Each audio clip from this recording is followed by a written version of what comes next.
Eu fico 12 horas na rua. Eu faço 7 horas, vou botar 7 horas, que daí eu descanso e tal, tenho 1 hora de intervalo. Hoje a minha rotina, ela varia de 8 a 14 horas por dia trabalhados. De acordo com dados do IPEA, publicados em 2022, o Brasil tem cerca de 1,5 milhão de pessoas que trabalham em aplicativos, seja transportando pessoas, entregando comida ou produtos diversos. Entre esses profissionais, cerca de 370 mil usam motocicletas ou bicicletas. São trabalhadores que atuam informalmente, sem uma relação contratual com as plataformas de aplicativos e sem uma legislação trabalhista que preveja garantias e deveres para ambas as partes. Trata-se de um cenário profissional recente, em que se estabelecem diferentes formas de atuação, relações e rotinas. Não encontramos nele a tradicional hierarquia entre empregado e empregador, as formas convencionais de horário de trabalho ou mesmo as possibilidades de melhoria de cargos e de funções. Todas essas diferenças têm gerado muitos questionamentos, e é sobre alguns deles que o Multiponto de hoje pretende refletir. Qual a visão dos empregadores sobre o seu trabalho? O que dizem os estudos a respeito do tema? Como a legislação tem atuado diante de casos problemáticos? E quais as perspectivas de futuro para esses trabalhadores? Conversamos com alguns deles e também com pesquisadores, representantes políticos e legisladores para contribuirmos com essa discussão atual e muito necessária. Faz 4 anos, desde 2020, vai fazer 3 anos e meio, né? Aí eu trabalhava, como eu estava falando para ele, de carteira assinada, eu fazia lancheria. Eu sempre vi os entregadores saindo, né? Eu sempre gostei dessa liberdade. E eu andava de bicicleta, e aí vinha de bicicleta para o serviço. Daí veio a pandemia, e aí meu trabalho começou a ficar ruim, enfraqueceu. E eu sempre gostei, né? Daí eu vou baixar os aplicativos e vou fazer entrega. Nos 5 primeiros meses que eu trabalhei com o aplicativo foram aqueles meses de início de pandemia, então a gente não tinha muito controle sobre o que ia ser daqui a 2 ou 3 meses. Então foi um processo bastante, não vou chamar de impulsivo, mas muito rápido, assim. Foi uma decisão tomada muito rápido, num processo muito emergencial. Eu trabalho com entregas já faz uns 6 anos. Começou como uma fonte alternativa de renda. Eu era oriundo da metalúrgica e aí com a crise da metalurgia, o que era alternativo virou renda principal, que é as entregas. Eu digo que vale. Vale por todas as circunstâncias, eu não boto só o meu trabalho, eu boto toda a liberdade, a minha hora de escolha de trabalho. Eu posso desligar meu aplicativo e posso ir para minha casa, entendeu? Tá ruim. Ontem estava ruim de noite. Desliguei e fui para minha casa, entendeu? Eu fui parando porque era muito cansativo, pouco rentável, para dizer curto e rapidamente, mas também porque eu comecei a ficar exausta, assim. Eu não sei se existe outra palavra, assim, além de exausta. Não teve um dia que eu quis ir trabalhar como entrega. Trocamos o nosso tempo de trabalho para poder garantir minimamente a nossa alimentação, a nossa moradia e até mesmo o custo para desenvolver o nosso trabalho. E quando eu digo custo, é gasolina, é pneu, é óleo, é todo tipo de depreciação da nossa motocicleta, da nossa moto ou da nossa bicicleta. Vamos, idealmente falando sobre empreendedorismo e, enfim, vamos dizer que é um empreendedorismo que eu não acredito, mas como é que tu vai fazer isso recebendo R$6? Eu comentei antes, o máximo que eu consegui fazer com aplicativos foi R$250. Eu tenho certeza que outras pessoas conseguem fazer mais. Se tu trabalha de moto, tu consegue fazer mais, tenho total ciência disso. Mas como que tu vai fazer isso ganhando uma mixaria? É o que eu sempre digo para todo mundo, eu saio pra rua para ficar fazendo entrega, para rodar, né? Para trabalhar. Porque quanto mais eu trabalho, mais eu ganho. Não é que nem nos outros que eu trabalhava, que quanto mais eu trabalhava, mais o patrão ganhava. Esse não. Esse, quanto mais entrega eu faço, mais eu ganho, entendeu? Jornadas de até 60 horas semanais são realidade para os trabalhadores. Além disso, segundo dados da última PNAD contínua, apenas 23% dos trabalhadores por aplicativo contribuem para a Previdência Social. Ou seja, eles não possuem equipamentos de segurança individual, nem seguro contra acidentes. Por isso, uma rotina tão intensa de trabalho, muitas vezes com atuações improvisadas, faz com que os entregadores passem por situações, no mínimo, complicadas, algumas vezes marcantes. Sempre quando eu falo dos maiores desafios assim, de trabalhar com entrega, o maior deles foi o banheiro, assim, né? Além de toda a questão da alimentação, enfim, mas o banheiro sempre foi algo que me pegou muito, porque para um homem era muito mais tranquilo ir em qualquer lugar e fazer um xixi, né? Mas pra gente que era mulher era muito mais difícil. E aí dos relatos assim que eu tenho, que para mim é o mais difícil, como eu falei antes, é a primeira vez que eu falo isso assim para além da minha mãe e do meu namorado, foi uma vez que eu tava na Carlos Gomes, tinha feito uma entrega. E aí eu tava andando pela Carlos Gomes, e aí eu lembro que eu vi uma Panvel, e aí eu fui assim, eu falei, tá, eu vou fazer xixi na Panvel. Só que na hora que eu saí da bicicleta, eu fiz xixi na calça, assim. E eu lembro que eu sentei assim, do lado do bicicletário da Panvel, toda mijada, assim, e fiquei tipo, o que eu tô fazendo da minha vida, assim. Toda vez que a gente sai para fazer uma entrega, a gente está correndo risco de acidente, entendeu? Tanto de ser atropelado, como já fomos, eu já fui ali na Ipiranga, de cair a qualquer momento. A minha deficiência, você consegue pegar aí, eu sou desarticulado do joelho, né? Eu perdi do joelho para baixo num acidente de moto, né? Isso em 2020. Quando o senhor se acidentou, recebeu algum tipo de ajuda das plataformas? Nenhuma ajuda. Nenhuma ajuda. Tudo que aconteceu comigo de acidente, se não fosse amigos, campanhas que eu fiz em redes sociais para eu ter a prótese, né? E a mínima ajuda governamental, eu não estaria aqui caminhando. Tem um que foi bem sério, que ele ficou cheio de ferro na perna. E estamos tentando ajudar ele de alguma forma, entendeu? Porque é complicado para todo mundo, mas a gente está até fazendo uma associação da SERGS, que é a Associação dos Ciclos de Entregadores do Rio Grande do Sul, para esse tipo de situação, assim, de procurar o melhor para o entregador, para quando acontecer essas coisas a gente poder se ajudar, entendeu? A falta de unidade não é apenas um desafio para os trabalhadores por aplicativo. É também uma variável que complexifica a realização de estudos e a construção de políticas públicas. Outro empecilho está relacionado com a falta de dados oficiais sobre a categoria. Hoje a gente trabalha sem dados oficiais robustos, né? A gente teve um censo agora que não dá conta dessa categoria de trabalho. Isso é extremamente problemático para pensar qualquer política pública. É um trabalho com uma ampla rotatividade, então é muito difícil tu fazer pesquisas mais autônomas que mantenham um longo prazo, entendendo esse trabalho a longo prazo, né? E sem os dados oficiais a gente parte de estimativas, a gente varia muito, porque, por exemplo, assim, tem muita gente que usa como um bico, como uma renda extra, né? Não tem como comparar essa pessoa que vai trabalhar, às vezes, um turno na semana com a pessoa que trabalha 16 horas por dia. Durante a faculdade, Henrique Vaz trabalhou fazendo entregas e se interessou em pesquisar esse tema tanto na graduação quanto no mestrado. Os seus 2 trabalhos podem ser acessados no repositório digital da universidade, no endereço lume.urgs.br. Gosto de onde eu tô e de onde eu vim, o ensinamento da favela foi muito bom pra mim.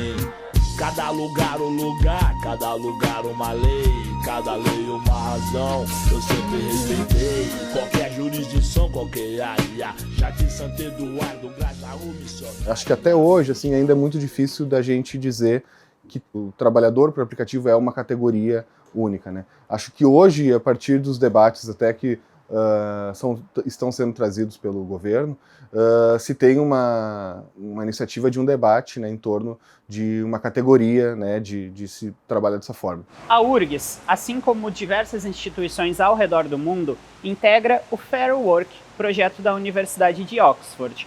A iniciativa estuda como as principais empresas da economia de plataformas se relacionam com os princípios do trabalho decente, propostos pela Organização Internacional do Trabalho.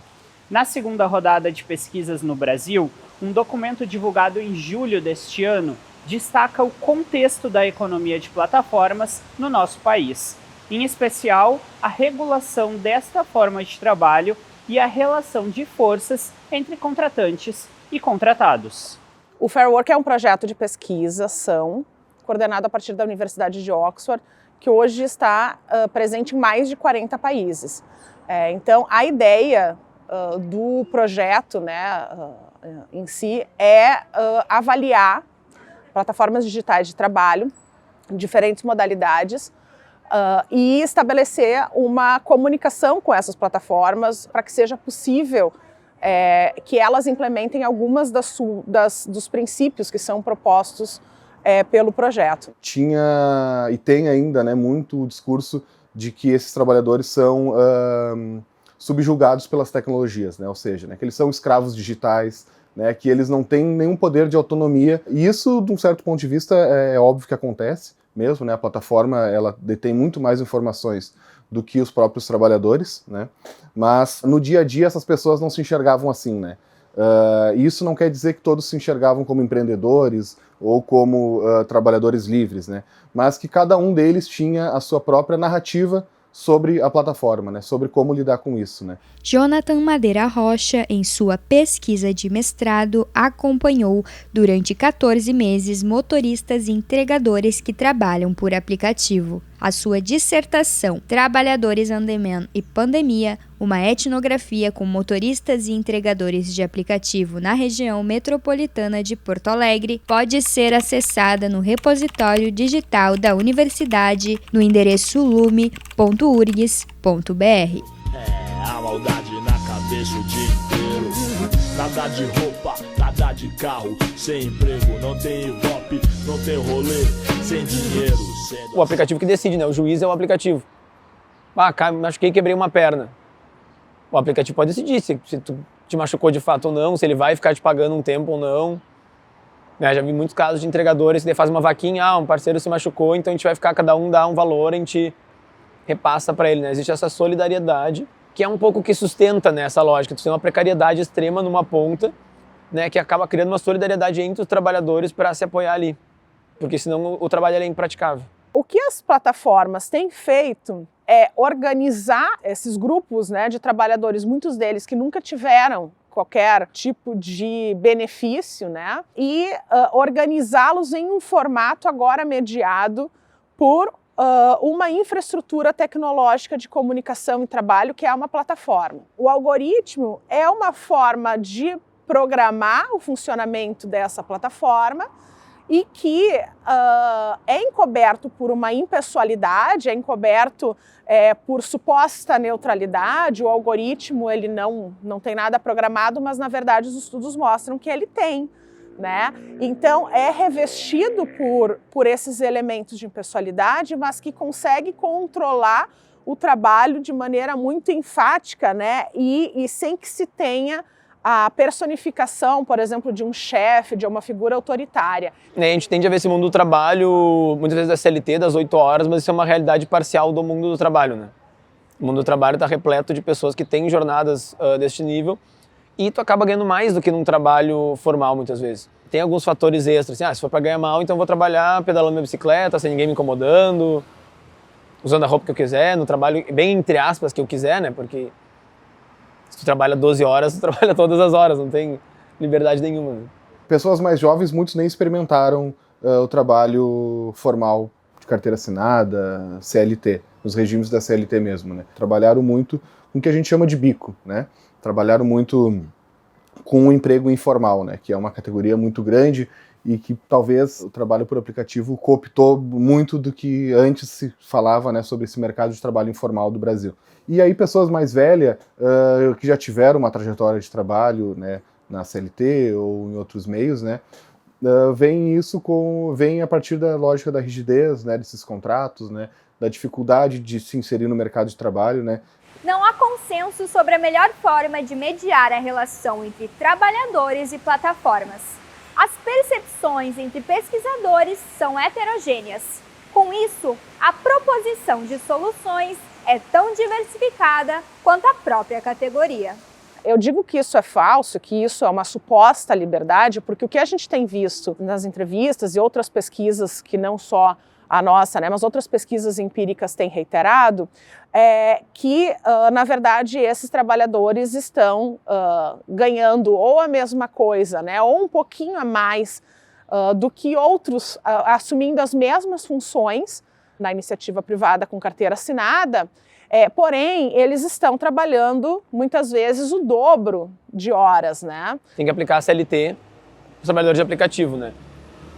Isso é algo que eu pessoalmente vejo que é quase impraticável e é algo que as pessoas não buscam também, né? Esses entregadores, eles têm o desejo de manter essa certa flexibilidade. Nós temos pelo TST, que é a nossa instância máxima na Justiça do Trabalho, umas decisões contrárias, conferindo ou negando o direitos trabalhistas para os trabalhadores em plataforma. Então, tu vê que, de um lado, nós temos alguns pressupostos da relação de emprego, de outro lado, nós temos pressupostos do trabalho autônomo e, na hora que o judiciário se coloca na posição de apreciar se é de emprego ou se não é de emprego, se depara com conteúdos de ambas as categorias. E nessa hora a coisa se resolve por uma escolha, né? Se resolve por uma escolha que é quase ideológica. Já entre os entregadores, as dúvidas prevalecem e as reivindicações convergem em poucos pontos. Muitos profissionais, por exemplo, deixaram suas posições regidas pela CLT para atuar como entregadores. São pessoas que consideram esse vínculo engessado, mas, em geral, defendem alguma proteção legal e deveres para os aplicativos.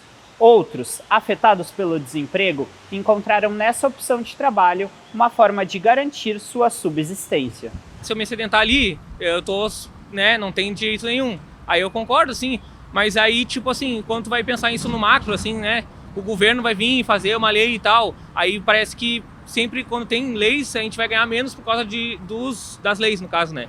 Não é uma coisa necessariamente para como é que se diz, para ajudar de fato. Vocês vão ganhar o X que você estava ganhando antes, sim, mas você não tem que pagar uma coisa, aí tipo vai influenciar diretamente o salário. Mas pegar pessoas entendidas para fazer isso aí, eu acho que tudo que é melhor, para beneficiar é melhor, digamos assim, né? Que não interferia diretamente no salário. Esse ponto da regulamentação é um ponto muito crucial ainda, né? Porque eu não estou entendendo, às vezes, o que querem, porque às vezes eles botam muita coisa ali que é inviável ainda, entendeu? E isso aí me preocupa bastante, porque eles podem daqui a pouco ocorrer o aplicativo, entendeu? A gente tem que procurar, que nem eu falei esses dias ali, tem o grupo da CUT ali, do debate do GT ali, que eles estão debatendo ali, tem pessoas do Brasil todo ali, e eles botam umas coisas meio surreal ainda, entendeu? Porque meio fora, que não vai ter como acrescentar tudo aquilo ali, entendeu? A gente tem que procurar, que nem eu disse, um seguro saúde, um seguro acidente ali, uma coisinha para a gente ganhar diária, uma folga remunerada, essas coisinhas assim que a gente pode ser, que a gente consiga o mais rápido. Se a gente começar a cobrar muito assim, aí vai demorar mais, que foi o que eu falei para eles. Entendeu? Se eu falar na condição de trabalhador o que falta, eu até posso estar sendo injusto com a legislação trabalhista vigente, porque há uma legislação. E ninguém está acima da lei. O que tem que ser feito é que todas as empresas, e quando eu digo todas, eu não estou apontando o dedo para uma só. Eu estou dizendo que todas as empresas que contratam os trabalhadores, que empregam os trabalhadores, devem respeitar a legislação trabalhista vigente. Então não há direitos faltando. O que há é sonegação de direitos trabalhistas. É isso que há. O trabalho por aplicativo, né? Por essa particularidade que é a individualização, a experiência muito única de cada pessoa, né? Ela deve ser pensada dessa forma, ela deve ser pensada a partir de uma categoria empírica mesmo, né? A partir de como essas pessoas lidam com o trabalho por aplicativo, como elas lidam com a precarização, como elas lidam com as tecnologias digitais, né?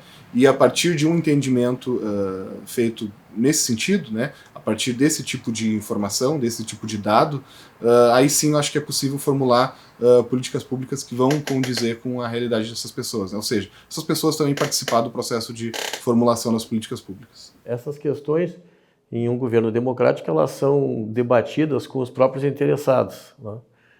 Que no caso aí são as empresas e os trabalhadores. E os trabalhadores, eles não têm ainda uma formação orgânica, eles não têm um sindicato, uma representação oficial, tem associações, mas não tem assim aquela legitimidade para falar em nome de todos os tipos de aplicativos, né, numa linguagem única. Nós temos diferenças muito grandes de interesses da comunidade, das empresas, dos trabalhadores, e esses participantes todos deveriam, de certa maneira, ter uma representação na discussão dessa lei, né? Em junho deste ano, a Câmara dos Deputados lançou uma frente parlamentar em defesa dos trabalhadores por aplicativos. Entre os objetivos estão acompanhar as políticas governamentais e projetos, promover o diálogo e fomentar políticas públicas. Na verdade, a frente parlamentar ela foi instalada há muito pouco tempo, né? Mas é uma frente parlamentar que vem para tratar sobre a questão dos direitos desses trabalhadores, mas também todo o efeito do trabalho por aplicativos, né? De como ele vai funcionar no Brasil e as consequências, né? Mas de forma sempre a garantir os direitos humanos desses trabalhadores. Eu acredito que a frente parlamentar lá na Câmara Federal vai ter essa finalidade de ampliar o debate e apresentar uma mobilização no sentido de que aqueles projetos que já têm iniciativa no Congresso Nacional sejam aperfeiçoados e possam ir para a pauta, né? Tem que passar primeiro pelas comissões, principalmente a Comissão da Constituição e Justiça, lá onde eu faço parte, e depois nós fazemos uma apreciação, um bom debate no plenário, já encaminhado, já com posicionamento, já com maioria, porque eu acredito que é uma matéria também de bom senso. O trabalho em si, ele é o mesmo. As formas de acessá-lo é que mudou, né? E aí, o que a gente questiona é por que esse trabalhador deixou de ter seus direitos garantidos. Então, a gente tem hoje um trabalhador que faz entregas, né, de alimento, faz entregas por aplicativo e que ele não tem as mesmas regras, né, muitas vezes ele não tem os seus direitos garantidos que seriam, né, já advindos da CLT. Então, são direitos que todos os trabalhadores têm, mas os trabalhadores por aplicativo, por um entendimento, né, de que o fato de acessá-lo por um aplicativo, ele deixa de ser trabalhador. Não é possível que uma atividade com essa dimensão econômica que envolva milhões de trabalhadores, que tenha uma repercussão econômica, ela seja suportada pela autorregulação, porque as alternativas ou tem regulação ou a atividade, como vem fazendo até agora, se autorregula.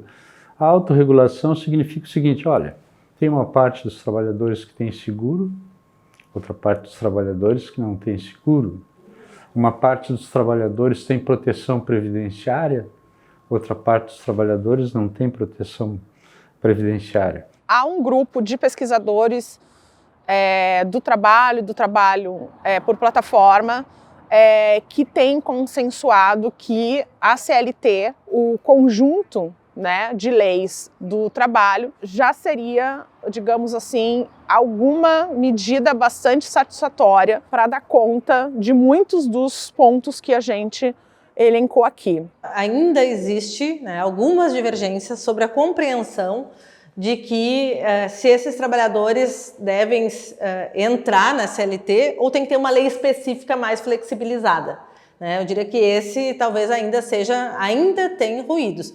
Mas se superou bastante e muito se avançou no sentido do entendimento de que todos são trabalhadores e a CLT é um grande avanço e seria muito ruim rasgar a CLT para ter um trabalho, uma legislação que precarize o direito dos trabalhadores e trabalhadoras. Eu estou trabalhando ali para eles porque eu quero, eu sempre lutei, eu falei isso, né? Eu estou ali porque eu quero, eu gosto, mas já estão, né, tentando dizer que eles têm que ter deveres, já estão querendo que eles paguem 13º, férias e... Eu acho que ainda vai ser meio complicado a gente chegar a esse ponto, né, de pagar que nem uma carteira assinada. Mas a gente está buscando aos pouquinhos, tentar dialogar com eles aos pouquinhos. Né? O que nós percebemos é que há uma vontade de ter dignidade e justiça. Nós percebemos a fome quando nós estamos entregando um alimento e não temos condição de estar comendo ao invés de estar entregando. A gente está num momento de disputa enorme em torno desse assunto, né?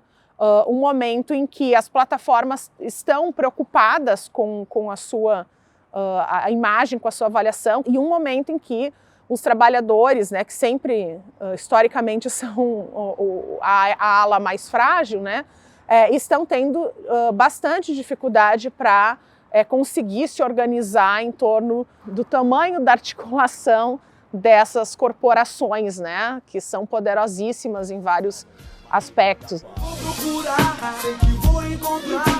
Eu vou procurar. Eu não boto uma fé, mas eu vou atrás. Da minha fórmula mágica da paz. Vou procurar, sei que vou encontrar. Procure a sua.